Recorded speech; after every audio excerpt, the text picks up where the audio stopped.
Sa Zamboanga del Sur, tinatayang aabot sa mahigit 5.9 million pesos na halaga ng ilegal na droga at expired medicines ang winasak ng Philippine Drug Enforcement Agency Region Office 9.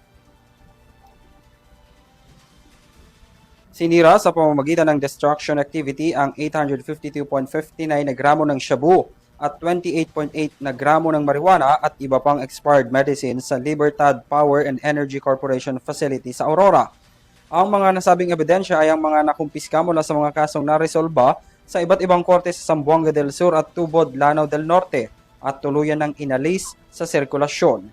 Ito ang kauna-unahang disposal activity ng PIDEA 9 ngayong taon habang noong 2025 umabot sa 1.1 billion pesos na halaga ng illegal na droga ang nawasak ng mga otoridad.